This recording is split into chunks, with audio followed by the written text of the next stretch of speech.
صل على محمد النبي الأمي وعلى آله وسلم تسليما. الحمد لله نحمده ونستعينه ونستغفره ونؤمن به ونتوكل عليه ونعوذ بالله من شرور أنفسنا ومن سيئات أعمالنا من يهده الله فلا مضل له ومن يضلله فلا هادي له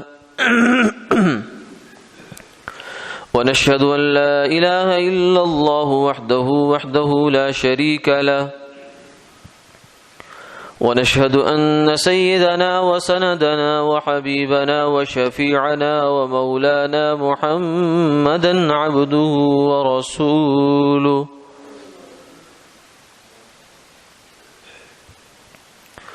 أما بعد فقد قال الله تبارك وتعالى: وما بكم من نعمة فمن الله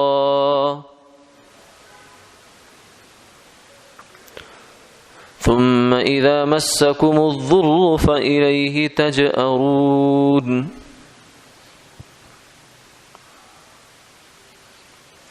صدق الله العظيم ونحن على ذلك لمن الشاهدين والشاكرين والحمد لله رب العالمين. اللهم صل على سيدنا محمد.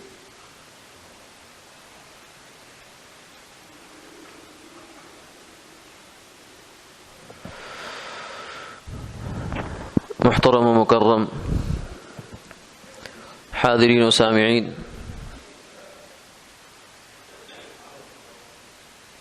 اللہ رب العزت کا پاک ارشاد ہے: وَمَا بِكُم مِّن نِّعْمَةٍ فَمِنَ اللَّهِ. تمہارے پاس جو بھی نعمت ہے وہ اللہ کی عطا ہے.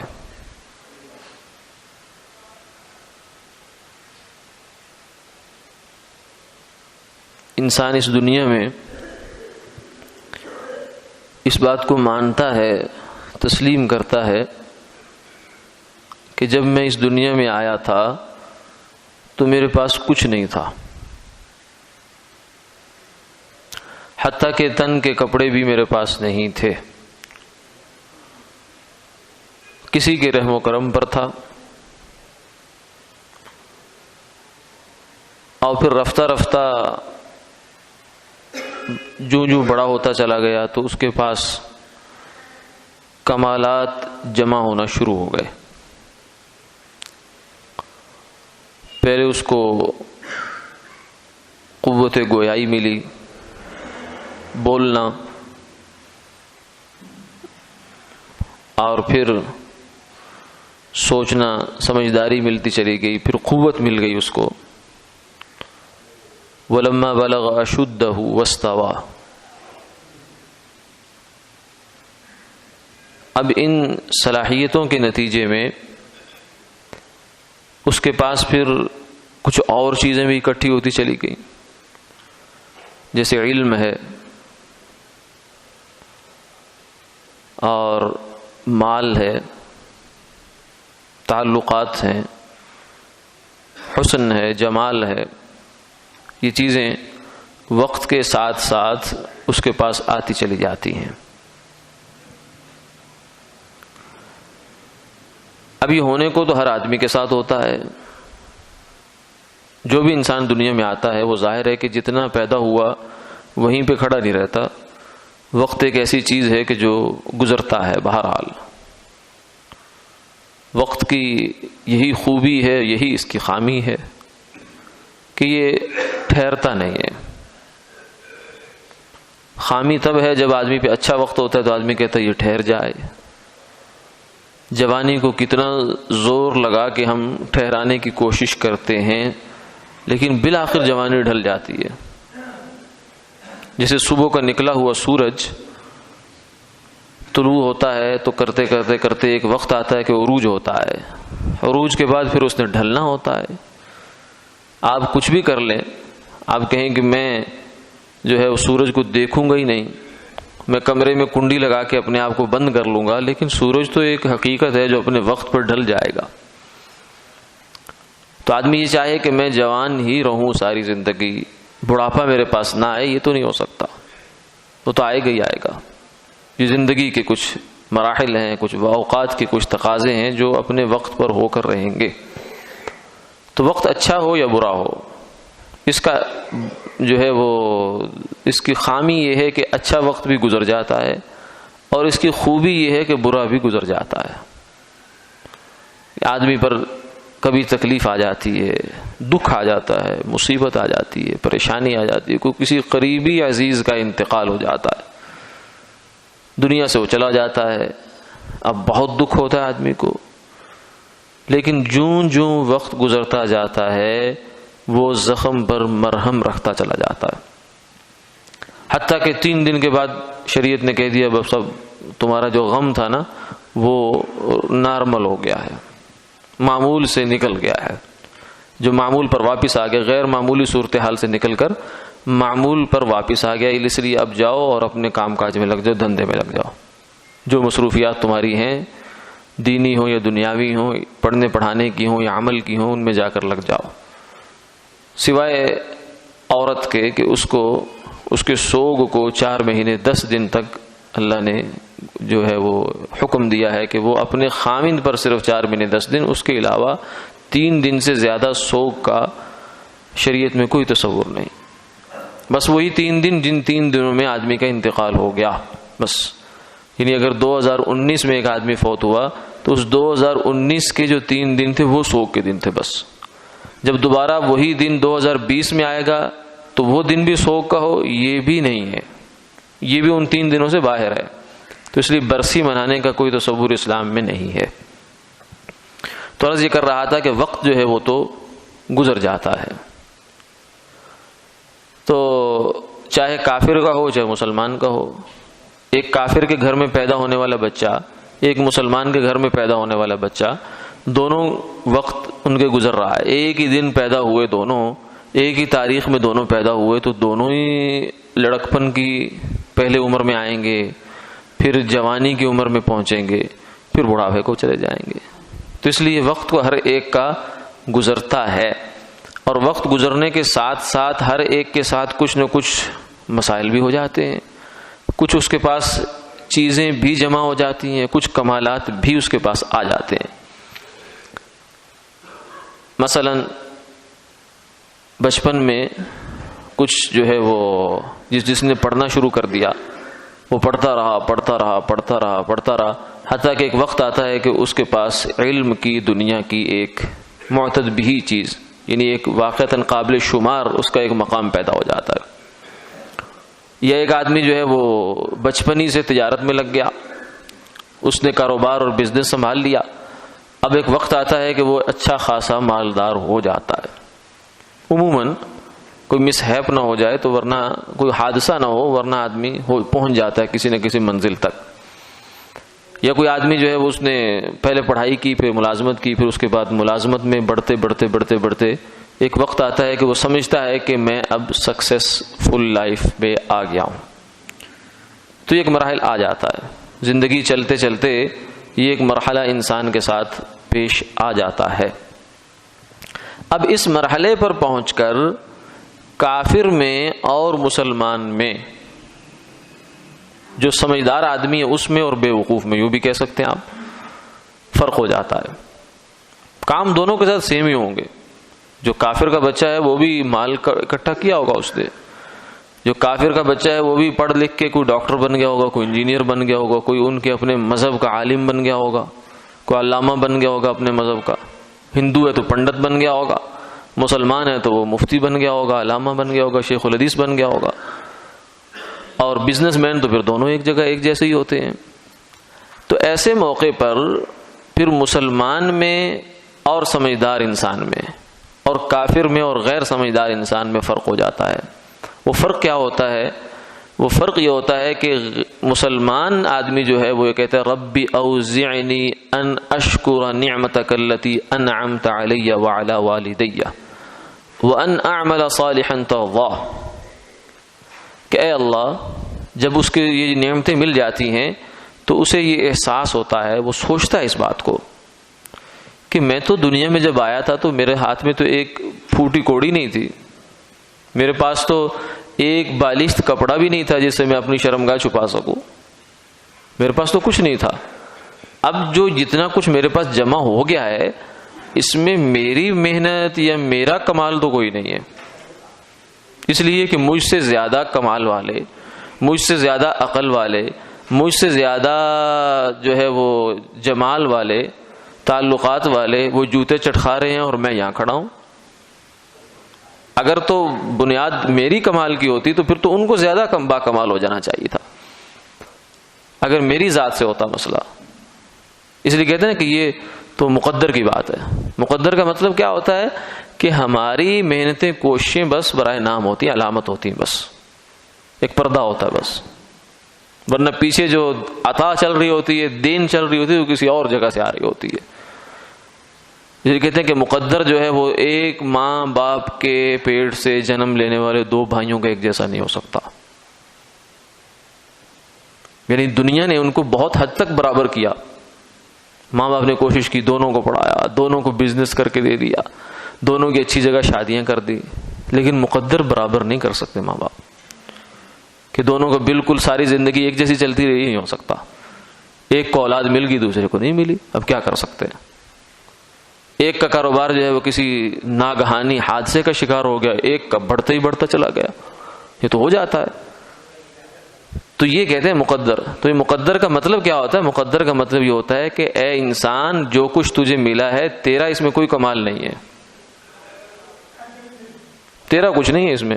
وَمَا بِكُم مِّن نِعْمَةٍ فَمِنَ اللَّهِ، تیرے پاس جو بھی کمال ہے، جو بھی نعمت ہے، چاہے علم کی ہے، چاہے عمل کی ہے، چاہے مال کی صورت میں ہے، چاہے عہدے اور منصب کی صورت میں ہے، چاہے کچھ بھی ہے، فَمِنَ اللَّهِ، یہ اللہ کی عطا ہے تیرے پاس۔ یہ مسلمان کا جذبہ ہوتا ہے اور ہونا چاہیے۔ وہ یہ کہتے ہیں ربی اوزعنی ان اشکر، اے میرے اللہ مجھے توفیق عطا فرمائیے کہ میں شکر ادا کروں، نعمتک التی انعمت علی، اس نعمت کا جو آپ نے میرے اوپر کی ہے، وعلی والدی، اور جو میرے والدین پر آپ نے نعمتیں کی ہیں ان کا بھی، وان اعمل صالحا ترضاہ، اور میں نیک کام کروں یا اللہ مجھے اس شکر کی عمل کی بھی توفیق عطا فرمائیے، کیونکہ ایک شکر زبان کا ہے، ایک شکر عمل کا ہے۔ عمل کا شکر یہ ہے کہ اللہ کی نعمت کو اس کی فرما برداری میں لگا دینا، یہ عمل کا شکر ہوتا ہے۔ اللہ کی نعمت کو اس کی فرما برداری میں لگا دینا، اس کی رضا میں لگا دینا، وَأَنْ أَعْمَلَ صَالِحًا تَرْضَىٰ، یہ عمل کا شکر ہے۔ تو یہ مسلمان کا جذبہ تو یہ ہوتا ہے۔ سلیمان علیہ السلام، ان کی بھی ایک دعا قرآن پاک میں آتی ہے، جو ہے وہ کلمہ فرمایا هَذَا مِن فَضْلِ رَبِّي، جب انہوں نے دیکھا نا کہ تخت اللہ نے انہوں نے ایسی دعا مانگی تھی اللہ تعالیٰ سے، یا اللہ هب لي ملكا لا ينبغي لأحد من بعدي إنك أنت الوهاب، اے اللہ مجھے ایسی سلطنت دے، ایسی بادشاہت دے کہ جو میرے بعد کسی کو نہ ملے، تو دینے والا ہے، تیرے پاس عطا کے خزانے تو دے سکتا ہے، اللہ نے دے دی۔ اس سے معلوم ہوتا ہے کہ اللہ تعالیٰ کے خزانوں میں کوئی کمی نہیں ہے، جو وہ نہیں دیتے ہمیں، ہم دعا مانگ مانگ کے تھک جاتے ہیں، بسا اوقات مایوس سے ہو جاتے ہیں، تو اس میں کوئی ہماری مصلحت ہوتی ہے۔ اللہ کے خزانے میں کوئی کمی نہیں کہ اللہ دے دیں گے تو خزانے کم پڑ جائیں گے، وہاں تو کمی کا سوال ہی نہیں، حد ہی کوئی نہیں۔ کمی تو اس چیز میں ہوتی ہے جس کی کوئی حد ہوتی ہے، کوئی لمٹ ہوتی ہے، اللہ کے خزانے کی تو کوئی حد نہیں ہے۔ تو اللہ تعالیٰ نے دے دی پھر وہ سلطنت کیا تھی؟ انسانوں پر بھی بادشاہت، جنات پر بھی بادشاہت، ہوا پر بھی بادشاہت، اور جانوروں کی جو زبانیں ہیں ان پر بھی کمانڈ، جانور کیا بول رہا ہے یہ بھی ان کو اللہ تعالیٰ سجھا دیتے تھے، سمجھا دیتے تھے۔ تو ایسی بہترین بادشاہت تو کس کو ملی کبھی؟ ہوا جو ہے ان تک بات پہنچا دیا کرتی تھی۔ یہاں دو بندے بات کر رہے ہیں، وہ ہوا نے پیغام لیا، اٹھا کر سلیمان علیہ السلام کے کان میں ڈال دیا جا کر۔ یعنی یہ تو سگنل کا سسٹم تو آج ہم نے دریافت کیا نا آج، اس سے اب ہمیں تعجب نہیں ہوتا زیادہ اس بات پر کہ یہاں کی آواز امریکہ میں بیٹھا آدمی سن سکتا ہے کہ نہیں سن سکتا، لیکن ہو سکتا ہے 50 60 100 سال پہلے کا آدمی کہ یہ کیا بات ہے بھائی، یہ تو ایسی باتیں کہی جا رہے ہیں آپ۔ کہ یہ قرآن پاک میں بھی ایسے ایسے قصے گھڑ کے بنا دیے، گھڑ کے نہیں بنا دی، یہ حقیقت ہے، کرنے والی ذات اللہ کی ہے اور اللہ کی قدرت سے کوئی چیز باہر نہیں ہے۔ تو اس لیے اللہ نے ایسی سلطنت دے دی۔ ایک دفعہ جا رہے تھے، تخت جا رہا تھا ان کا، تو نیچے سے جو ہے وہ ایک دیہاتی نے کہہ دیا سبحان اللہ، ہوا نے بات پہنچا دی۔ تو آپ نے فرمایا تخت روکو، نیچے تخت رکوا دیا، نیچے اتار دیا، اس دیہاتی کو طلب کر لیا، کہنے لگے تو نے کیا کہا؟ وہ بیچارہ ڈر گیا، اس نے کہا پتہ نہیں کیا شامت آ جائے میری۔ انہوں نے کہا نہیں بتا کیا کہا تو نے؟ انہوں نے کہا جی میں نے سبحان اللہ کہا تھا۔ فرمایا کہ لتسبیحۃ واحدۃ یقبلها اللہ خیر مما اوتی آل داود، یہ سلطنت میرے پاس ہے، یہ اللہ کا حکم ہے، اللہ کی امانت ہے، میں انہیں اس کو اپنی کوئی ذاتی پراپرٹی نہیں ہے، نہ میں اپنی خواہش نفس کے لیے میں نے اللہ سے مانگی ہے، نبیوں کے پاس تو خواہش نفس ہوتی نہیں ہے، یہ تو اللہ کے حکم کی تنفیذ کے لیے، اس کی ترویج کے لیے میں نے مانگی ہے، اللہ نے مجھے دے دی ہے۔ لیکن پھر بھی تیری ایک تسبیح ایک سبحان اللہ کہنا خیر مما اوتی آل داود، آل داود یعنی سلیمان کی پوری سلطنت سے زیادہ بہتر ہے، کیونکہ اس سلطنت کا قصہ رہ جائے گا دنیا میں۔ سلطنت تو ختم ہو گئی، جو سلیمان علیہ السلام گئے ختم ہو گئی، اب تو وہ سلطنت موجود نہیں، اس کو کہانیاں موجود ہیں، اس کا قصہ موجود ہے۔ لیکن تسبیح جو کسی ایک آدمی نے ایک دفعہ سبحان اللہ کہہ دیا، اس کا اجر قیامت تک بلکہ آگے جنت تک ابد الآباد تک محفوظ ہو گیا۔ تو اس موقع پر سلیمان علیہ السلام نے اپنے جو سلطنت وغیرہ کے موقع پر یہ کہا ھذا من فضل ربی، یہ میرا کوئی کمال نہیں ہے۔ جو آدمی جتنا سمجھدار ہوتا ہے نا، وہ اس نقطے کو بہت جلدی سمجھتا ہے، بہت زیادہ سمجھتا ہے کہ میرا کوئی کمال نہیں ہے، میرے پاس جو بھی ہے، مال ہے، دولت ہے، تعلقات ہیں، عہدے ہیں، حکومت ہے، منصب ہے، کچھ بھی ہے میرے پاس، یہ میرا نہیں ہے۔ ھذا من فضل ربی، یہ میرے رب کا میرے اوپر فضل ہے۔ فضل کہتے کس کو ہے؟ فضل کہتے بونس کو۔ آج کی ہماری اصطلاح میں اگر ہم ملازمین جو سیکٹر ہے ہمارا، اس میں ہم سمجھنا چاہتے بونس، یا آپ کہہ لیجئے جو تاجروں کی اصطلاح میں جو اوپر کا اضافہ، جو انعام کہہ لیں آپ، وہ ہوتا ہے، یعنی جس کے ملنے کا کوئی استحقاق نہیں ہوتا۔ یعنی ایک آدمی کو صبح سے آپ لائے، اس کو ساتھ دہاڑی طے کی کہ تجھے 2000 4000 جتنی بھی اس کے کام کے لحاظ سے طے ہو گئی، اس نے کام کر دیا، کام اس نے اچھا کر دیا، یا آپ کو ویسے ہی خوشی تھی کسی اور وجہ سے، آپ نے جاتے ہوئے اس کو مزدوری بھی دی، اور مزدوری کے بعد آپ نے اوپر 500,000 اور پکڑا دیا کہ یہ لے یار بچوں کے لیے کچھ چیز لے جانا۔ تو یہ جو اوپر کا اضافہ ہے نا، یہ بونس ہے اس کا، یعنی اس کا استحقاق نہیں ہے، اس کا کوئی کلیم نہیں ہے اس کے بارے میں، کیونکہ وہ جو اس نے جتنا کام طے کیا، جتنی اجرت طے کی، وہ اس کو مل گئی۔ اس کے بعد جو کچھ بھی دیا جا رہا ہے وہ خالص آپ کی جانب سے عطا ہی عطا ہے۔ تو فرمایا ھذا من فضل ربی، یہ میرے رب کا فضل ہے۔ فضل کیا مطلب؟ کہ میرا کوئی استحقاق نہیں ہے اس میں، کہ میں کہوں بھائی جب نبی کہہ رہا ہے کہ میرا کوئی استحقاق نہیں، تو ہم کس بات کی مولی ہیں کہ ہم کہیں گے نہیں؟ تو مسلمان آدمی کا تو اللہ کی نعمت کے بارے میں رویہ یہ ہوتا ہے۔ لیکن اللہ قرآن پاک نے دوسرا تصویر کا دوسرا رخ بھی دکھایا ہے۔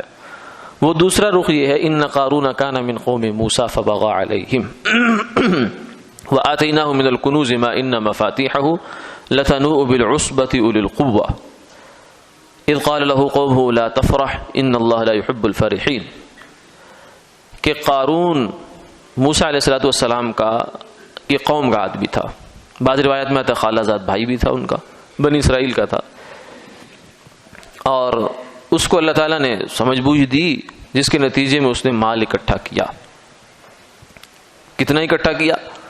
قرآن پاک نے اس کا مال نہیں بیان کیا، اس کے مال کی جو گودام تھے یا خزانے تھے، اس کے اوپر جو تالے تھے، وہ گودام بھی نہیں بیان کیے کتنے ہیں، ان کے دروازے بھی نہیں بتائے کتنے ہیں، ان دروازوں پر جو تالے لگے تھے وہ بھی نہیں بتائے کتنے ہیں، ان دروازوں کے تالوں کی جو چابیاں ہیں نا وہ بتائی ہیں۔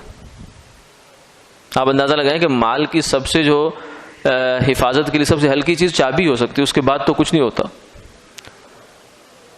تو فرمایا کہ وما ان مفاتیحہ لتنوء بالعصبۃ اولی القوہ، اس کے خزانے اتنے ہو گئے کہ اس کے تالوں کی چابیاں اٹھانے کے لیے ایک اچھی خاصی طاقتور جماعت چاہیے ہوتی تھی۔ یعنی اندازہ لگائیں کہ وہ منوں ٹنوں میں ہو سکتی ہیں چابیاں، وہ ٹنوں میں نہ سی منوں میں تو ضرور ہوں گی، اتنا زیادہ اس کو اللہ نے دیا۔ موسیٰ علیہ السلام نے فرمایا کہ زکوٰۃ دے بھائی مال کی، کہتے کیوں دوں؟ انما اوتیتہ علی علم عندی، یہ ہے وہ جذبہ، یہ ہے وہ سوچ، وہ فکر جو ایک مسلمان کو کافر سے جدا کرتی ہے۔ کہنے لگا انما اوتیت علی علم عندی، موسیٰ علیہ السلام نے کہا زکوٰۃ دے، زکوٰۃ اللہ کا حق ہے۔ کہنے لگا نعوذ باللہ، اللہ کا کون سا زور لگا ہے؟ انما اوتیت علی علم عندی، یہ تو میں نے اپنے ہنر سے کمایا ہے، میں نے اپنے نالج کی بنیاد پہ کمایا، میں نے اپنی ڈگری کی بنیاد پہ کمایا، میں نے محنت کی، دن رات ایک کیا، خون پسینہ ایک کیا، تب ملا ہے مجھے یہ۔ تو اس میں اللہ کا کیا لگا ہے کہ جو مجھ سے مانگتا ہے کہ زکوٰۃ ادا کر؟ تو یہ جو فکر اور جذبہ ہوتا ہے یہ کافر کا جذبہ ہے اور احمق کا جذبہ ہے۔ صحیح معنی میں کہیے تو احمق ہے، کیونکہ کافر عقل مند نہیں ہو سکتا۔ اولئک کالانعام بل ہم اضل، کافر کے بارے میں فرمایا یہ تو جانور ہیں، جانوروں سے بدتر ہے، جو خدا کو نہیں پہچانتا، اپنے خالق کو نہیں پہچانتا، اپنے آپ کو نہیں پہچانتا، کیونکہ جو اپنے آپ کو پہچان لیتا ہے وہ اللہ کو بھی پہچان لیتا ہے، اپنی حیثیت پہچان لی اس نے۔ من عرف نفسہ فقد عرف ربہ، کیونکہ اپنے آپ کو پہچاننے کا مطلب کیا ہے؟ میں کیا ہوں، یہ جان لے بس انسان، یہ بھول جاتا ہے آدمی۔ ہمارا حافظہ کمزور ہے نا، ہم باتیں بھولتے ہیں تو اپنا آپ بھی بھول جاتے ہیں، ہم کیا ہیں۔ الم یکن نطفۃ من منی یمنی ثم کان علقۃ فخلق فسوی، اللہ تعالیٰ بار بار ہمیں یاد دلاتے ہیں کہ انسان غور کر، اپنی تخلیق پر غور کر لے۔ یا ایھا الانسان ما غرک بربک الکریم الذی خلقک فسواک فعدلک فی ای صورۃ ما شاء رکبک، اے انسان کس چیز نے تجھے غفلت میں ڈال دیا؟ اپنے کریم رب سے۔ کون سا کریم رب؟ کرم والا۔ الذی خلقک، جس نے تجھے پیدا کیا، اور پیدا کہاں سے کیا؟ الم یکن نطفۃ من منی یمنی ثم کان علقۃ فخلق فسوی، پیدا کیا ہے ایسے گندے ناپاک پانی سے جو جسم پہ لگ جائے، کپڑے پہ لگ جائے، جب تک دھو نہ لو نماز نہیں ہوتی۔ طبیعت میں خراب، آدمی کے بے چینی شروع ہو جاتی ہے، کپڑا ناپاک ہے، گندا ہے، اس پانی سے پیدا کیا۔ تو ابتدا ہماری یہ ہے، انتہا کیا ہے؟ قبر ہے، قبر کے کیڑے ہیں، اور بیچ میں جو ہمارا پاس جسم ہے اس کے اندر ہر وقت ہمارے جسم میں کئی کلو کے حساب سے گندگی ہے، خون ہے، رطوبتیں ہیں، نجاستیں ہیں، پیشاب ہے، پخانہ ہے، یہ تو حقیقت ہے ہماری۔ اور ہمارے پاس اپنی صلاحیت کون سی ہے؟ یہ جو عقل ہمیں اللہ نے دی رکھی ہے، عقل سب سے بڑی صلاحیت ہے انسان کی۔ یہ عقل جو دے رکھی ہے کتنے پاؤنڈز میں یا کتنے ڈالر میں ہم نے اللہ سے ایگریمنٹ کر کے خریدی ہے؟ کوئی بتا سکتا ہے کہ میں نے اتنا پیسہ دیا اس کے لیے؟ تو جب ایسا کچھ نہیں ہے تو پھر کس چیز پہ ما غرک بربک الکریم؟ اللہ پوچھتے ہیں انسان تجھے کیا ہے، کیا چیز ہے جو تجھے دھوکے میں ڈالے ہوئے؟ کس چیز کی بنیاد پر تو اتراتا ہے اور اللہ کے سامنے کھڑا ہو جاتا ہے مقابل میں آ کر کہ میں تیرا حکم نہیں مانتا؟ اس نے کہا قارون نے کہا انما اوتیتہ علی علم عندی، یہ مال تو مجھے اپنے ہنر سے ملا ہے، یہ عہدہ تو میں نے اپنی سٹرگل سے کمایا۔ سٹرگل کہتے ہیں نا ہم لوگ، یہ تو میری محنتیں ہیں اس کے پیچھے، میں رات دن ایک کیا تب جا کے میں نے امتحان پاس کیا، پھر میں نے یہ ڈگری لی، پھر یہ کیا، پھر یہ کیا، پھر وہ کیا۔ یہ آدمی کو دھوکہ لگتا ہے، یہ دھوکہ ہوتا ہے۔ دھوکہ اسی چیز سے لگتا ہے جہاں کچھ ہوتا ہے لیکن حقیقت نہیں ہوتی۔ دکھ ایسے رہا ہوتا ہے کہ یہ سب کچھ میں کر رہا ہوں، یہ سارا مال کمایا میں رہا ہوں، دکھائی ایسے دے رہا ہوتا ہے، لیکن حقیقت میں ایسا نہیں ہوتا۔ حقیقت میں اللہ کا پیچھے نظام چل رہا ہوتا۔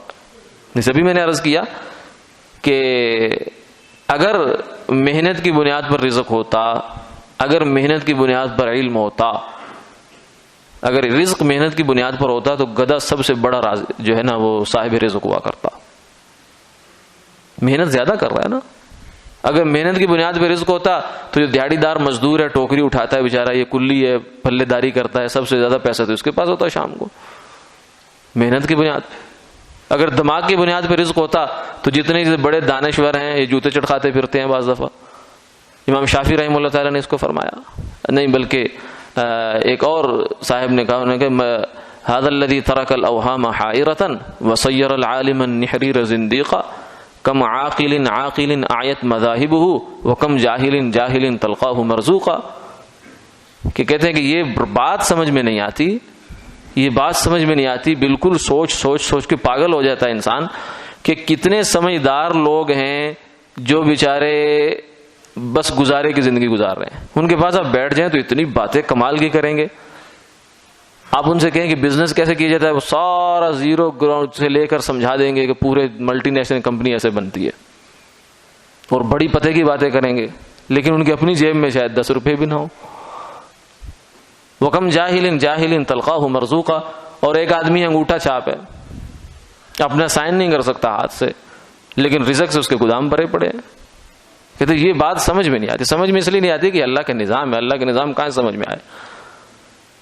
اللہ کی ذات تو بہت آگے کی کہانی ہے کہ وہ ہمیں سمجھ میں آئے، اس کی صفات تو وہ بہت آگے کی کہانی ہے، اس کا تو یہ ایک رزق کا ایک نظام ہم نہیں سمجھ سکتے، یہ کیسے ہوتا ہے، کیا ہوتا ہے۔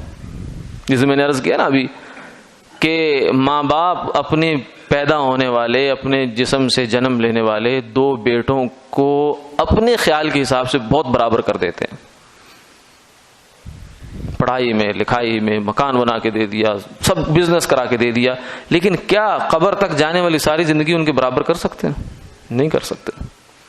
یہاں بھی آگے آدمی کہتا ہے نہیں جی مقدر تو پھر مقدر ہے نا، وہ تو ایک پیڑ سے نکلنے والوں کا مقدر بھی ایک جیسا نہیں ہو سکتا، تو مقدر کیا ہے؟ وہ اللہ کا فضل ہی ہوتا ہے، تو جس پر وہ ہو جائے اس کو اترانا نہیں چاہیے، اسے اللہ کے حضور جھک جانا چاہیے، اور اسے یہ ہر لمحہ ہر موقع پر یہ احساس اپنے دل میں پیدا کرنا چاہیے، اس کو سوچنا چاہیے باقاعدہ، اور اس کو اپنے اوپر طاری کرنا چاہیے، یہ حقیقت ہے، اس کو سمجھنا چاہیے، ریئلائز کرنا چاہیے اس کو کہ یہ میرا کچھ نہیں ہے۔ وما بکم من نعمت فمن اللہ، اس بات کو سوچیں بار بار کہ اللہ تعالیٰ قرآن پاک میں فرماتے ہیں کہ تمہارے پاس جو بھی نعمت ہے، تمہارا وجود، تمہاری جان، تمہارے اعضاء، تمہارا دل، دماغ، جگر، جتنی بھی صحت کی نعمتیں کہہ لو، جسم کی نعمتیں کہہ لو، تعلقات کی نعمتیں کہہ لیں، رزق کی نعمتیں کہہ لیں، علم کی لائن کی نعمتیں کہہ لیں، دین کی لائن کی نعمتیں کہہ لیں، یہ سب کیا ہے؟ فمن اللہ، اس کا سورس کیا ہے؟ اللہ کی ذات ہے، تو وہاں سے آئی ہے۔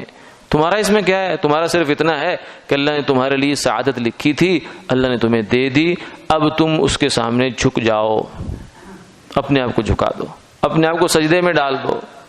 جب اپنے آپ کو انسان سجدے میں ڈال دیتا ہے تو اپنے اس فضل کو پکا کروا دیتا ہے، ورنہ بعض دفعہ بڑی خطرناک بات ہو جاتی ہے۔ قارون کے ساتھ جیسا ہو گیا، یہ واقعی کہانیاں نہیں ہیں جو قرآن پاک میں بیان ہوتی ہیں۔ قارون نے جب کہا کہ یہ تو مجھے علم سے ملا ہے، اچھا تیرا علم پھر دیکھتے ہیں کہاں جاتا ہے۔